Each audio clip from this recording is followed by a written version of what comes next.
Welcome back to Gossip Galaxy, guys. This story will be different from those that I usually tell on this channel, but it is so interesting that I decided to share it with you.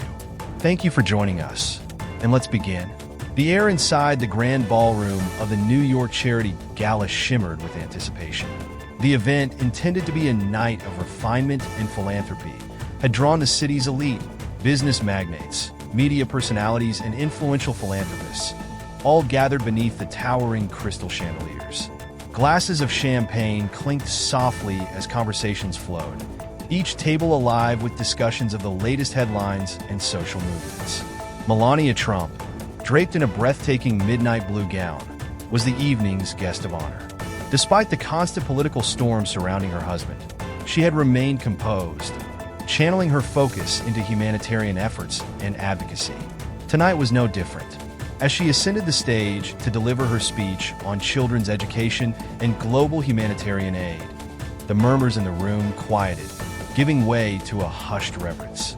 She spoke with measured grace, her Slovenian accent lending a melodic quality to her words. Her message was one of unity, of ensuring every child had access to opportunity regardless of their circumstances. The audience listened intently, some nodding in agreement, others murmuring in appreciation. But just as she was finishing, a voice cut through the stillness like a blade. "Mrs. Trump, how does it feel to be complicit in your husband's agenda?" The question, dripping with derision, echoed across the hall. A ripple of unease passed through the crowd. A tall figure near the front row had risen, his microphone lifted like a sword poised for battle. "David," whispers filled the room as Calloway, caught off guard, let out a breathy chuckle, trying to play it off. "Oh, and I suppose you, Trump's son, are going to lecture me on media ethics?" he sneered. Barron tilted his head slightly, his eyes locked onto Calloway's, sharp and unwavering. "No," Barron said smoothly. "I'm going to show you what respect looks like." The tension in the ballroom had transformed from an undercurrent to a tidal wave. All eyes were on Barron. No one had expected him to step in. Not like this, not with such controlled confidence. David Calloway, the liberal journalist who had sparked the confrontation, was still trying to process the moment. He had expected a flustered, awkward Melania, maybe even a moment of hesitation that he could spin into a viral clip. What he hadn't anticipated was Barron Trump standing his ground. The smirk on Calloway's face wavered for just a second before he composed himself. He chuckled, shaking his head as if amused. "Respect," he repeated mockingly. "Forgive me, Barron, but I don't think you or your family get to lecture the press on respect." A few uneasy chuckles rippled through the audience, but most remained silent, transfixed by the exchange. Barron didn't flinch. His shoulders remained squared, his expression unwavering. "You can ask whatever questions you want," he said evenly. "But what you just did wasn't a question." Calloway folded his arms. "Oh, enlighten me then. You didn't come here to hold a conversation," Barron continued. "You came here to humiliate my mother." The words landed with weight. Even those in the audience who had been quietly enjoying the spectacle now shifted, sensing that the dynamic had changed. Calloway's smirk faltered slightly, but he kept his stance. "Mrs. Trump is a public figure," he countered. "She should expect tough questions." Barron took a slow step closer, his height forcing Calloway to look up slightly. "Then why didn't you ask her about her work tonight?" His voice was calm, deliberate. "Why didn't you ask about the children she's helping?" A ripple of murmurs swept through the crowd. It was a simple question, yet it struck deep. Calloway hesitated. He had no real answer, and he knew it. His role was never to highlight Melania's accomplishments. It was to reduce her to a political target. Before he could recover, Barron pressed on. "You came here with one goal," he said, "to make headlines. You didn't care about what this event is actually about. You wanted a viral clip, something to throw on Twitter to get a few thousand likes from people who already agree with you." The silence was deafening. A few guests near the back exchanged glances, realizing that Barron wasn't just reacting. He was controlling the moment. Calloway's confidence flickered. He glanced toward the other journalists in the room, searching for backup, but none spoke. They weren't used to being called out like this. Not by a Trump, and certainly not by a 17-year-old. Behind him, Melania, who had remained composed throughout the exchange, placed a gentle hand on her son's arm. The touch was soft, but it carried a silent message. Barron glanced at her, then exhaled slightly, releasing some of the tension in his stance. The moment stretched.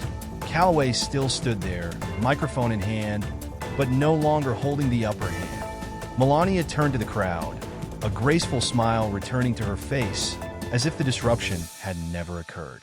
"Shall we continue?" she asked lightly, her voice carrying through the room. The audience, whether in admiration or sheer relief, burst into applause. David Calloway, for all his sharp words, had nothing left to say. He opened his mouth, but no words came out. The confidence that had carried him into this confrontation was crumbling. He had walked in expecting an easy target, a headline-ready exchange that would go viral by morning. Instead, he was standing in the middle of a ballroom, facing a teenager who had turned the entire room against him. Barron took a step back, not out of retreat, but in silent mastery of the moment. He had said enough. The weight of his words lingered, each syllable still ringing in the ears of those present. A businessman who had spoken earlier cleared his throat. "I think we've had enough grandstanding for one night," he said, gesturing toward the stage. "Let's return to the reason we're here." Scattered applause grew into something stronger. The tide had shifted entirely. Calloway clenched his jaw, his grip tightening around the microphone. He wanted to push back to reclaim his position, but there was no way forward. Not tonight. With a reluctant nod, he lowered the mic and stepped away. Melania, still composed, gave Barron a small, knowing smile before turning back to the podium. "Now," she said smoothly, as if the entire altercation had never happened, "where was I?" The audience, grateful for the return to civility, chuckled. The tension in the room dissolved as quickly as it had formed, leaving Calloway standing in the shadows. Just another journalist who had underestimated Trump. Calloway's jaw tightened, his confidence now a distant memory. He had miscalculated, and everyone in the room knew it. Barron, standing tall and unwavering, had turned what was supposed to be an ambush into a masterclass in composure.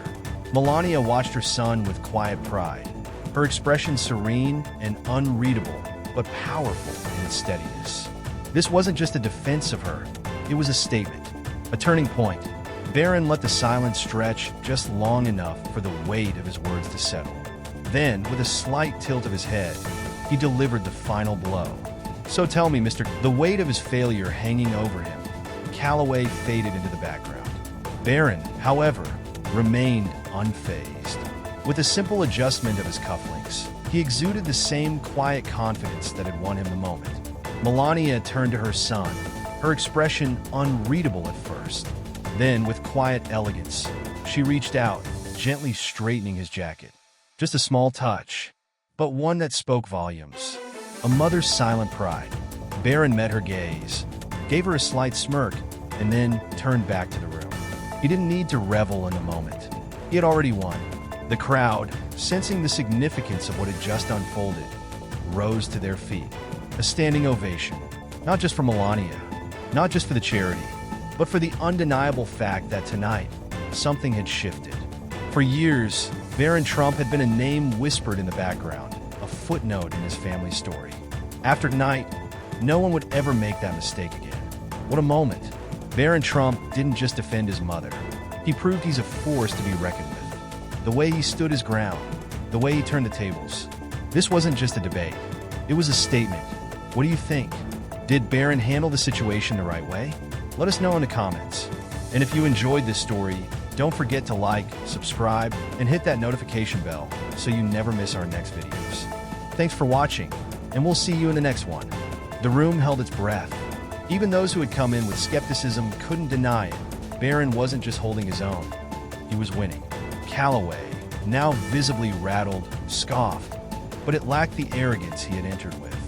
"That's not how this works," he muttered, shifting uncomfortably. Barron's smirk widened just a fraction. "No," he said, his voice even, unshaken. "That's not how you wanted it to work." A fresh wave of applause rippled through the ballroom, louder this time.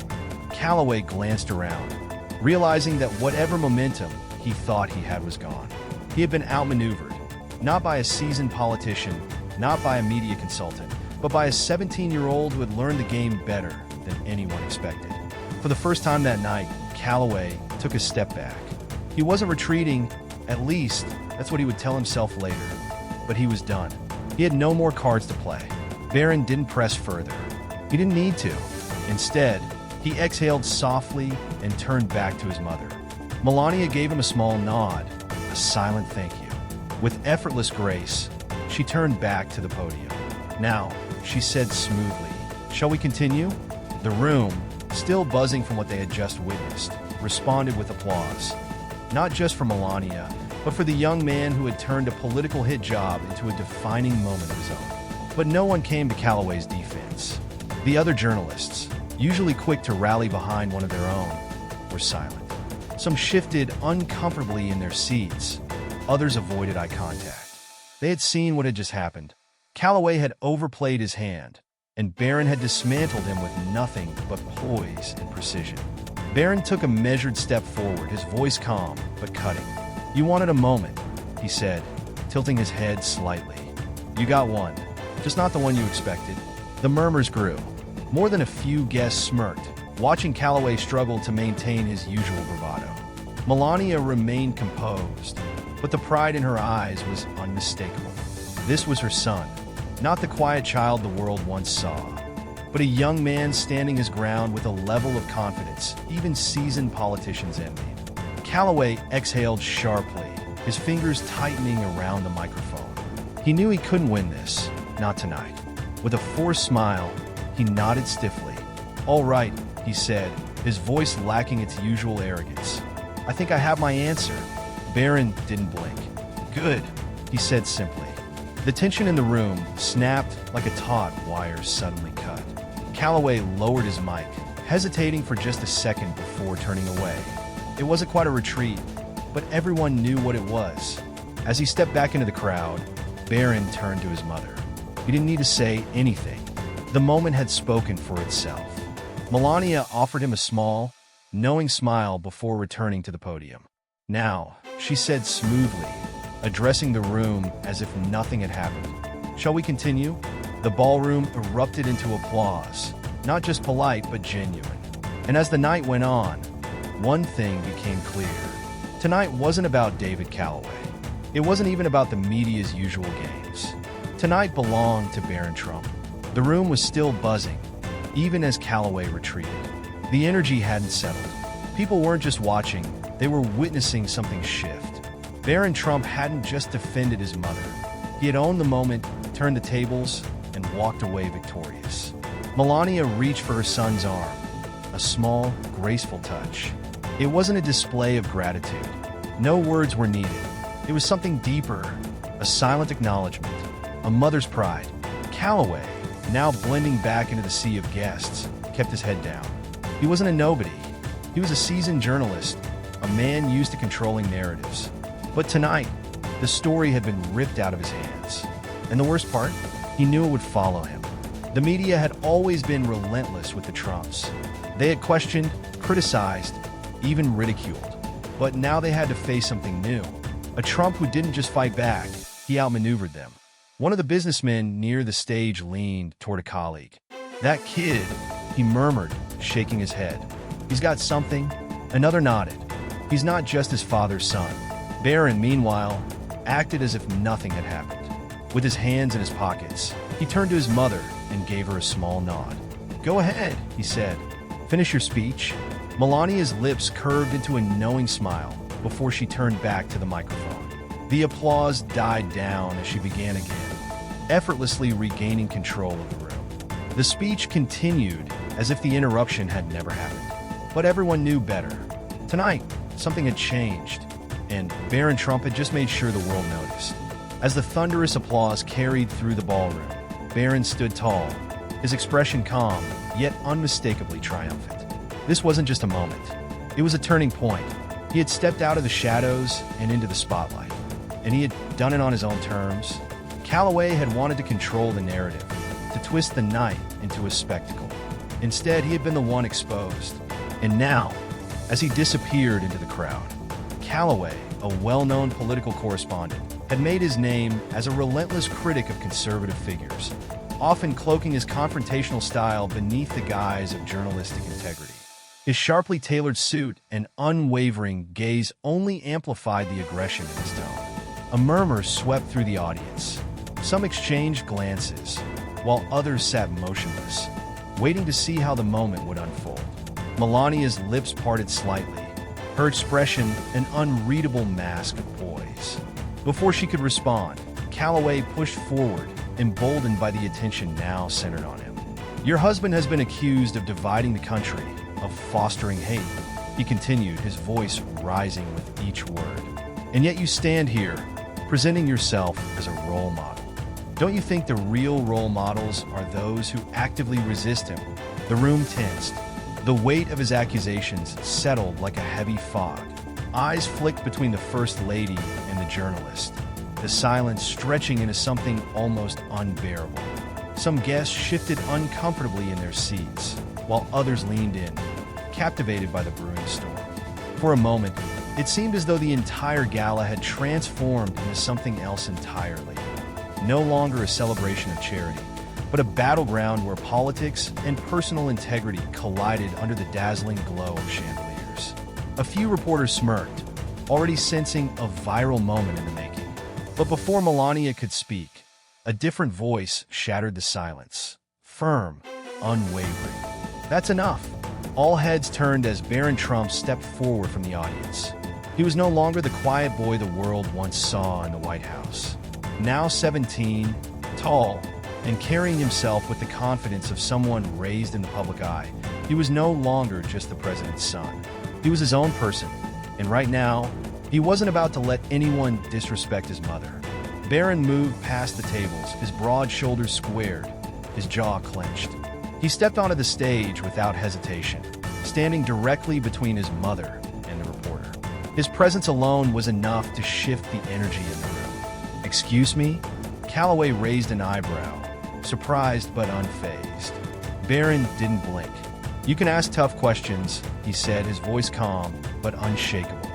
"But what you're doing isn't journalism. It's bullying." The room erupted into